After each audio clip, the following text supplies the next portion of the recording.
Hey, we are the Coalition, loud and proud, civilly disobedient media. We're here at a noisy, boisterous, happy City Hall. It is St. Joseph's Day, and of course, Mayor Smiley is bringing forward, going through his first run, if you will, of ethnic holidays. And it's got to be some of the most fun about being mayor. This is definitely part of the fun part of the job. We were here on Friday for a St. Patrick's Day celebration. Today we're celebrating St. Joseph's Day, which was of course actually yesterday. But it's such a proud immigrant community in Providence, both recent immigrants and long time ago immigrants. They still keep their roots to their home culture, and we're happy to celebrate it. It's definitely part of the fun part of the job. Rhode Island Commissioner Angelica Infante Green told me earlier this year that there are more languages spoken in the Providence City school system than in the New York City school system. And that's astonishing, but if you drive around all around the city, the south end, the north end, the west side, you realize instantly that it's true.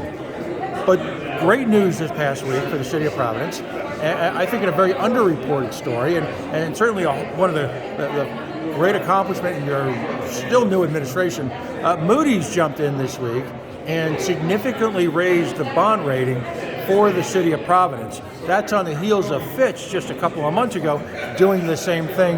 What are the mechanics of that, and what does that mean to the average Providence resident? So the bond rating was improved to AAA with a stable outlook, which is a positive sign. It's both a vote of confidence by the rating agencies that Providence is well-run fiscally, and that the outlook is, they say stable, but I would say positive because we keep getting upgraded.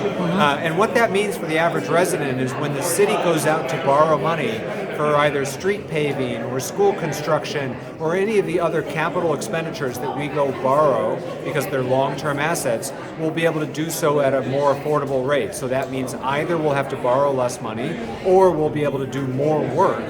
Right. At the same issuance. And so it all results in more work getting done for less money for taxpayers.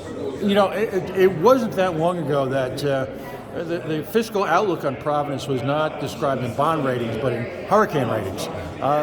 What are some of the steps that you're taking that are moving us along in that right direction? Because you're right, the impact across the city of Providence for something so quietly observed is tremendous.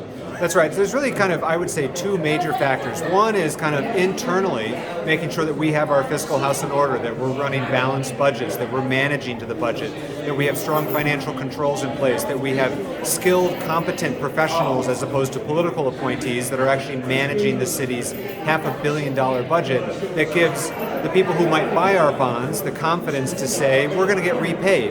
And then the second are the external factors, which is what's the state of the broader Providence economy, and do we think that it's stable or positive? And that is something that I think we should be equally proud of, which is to say that there's a mayor in City Hall who is supportive of business and economic development, that has articulated a positive vision for the future of our city and why we might have a, I think, very good decade ahead of economic growth and expansion.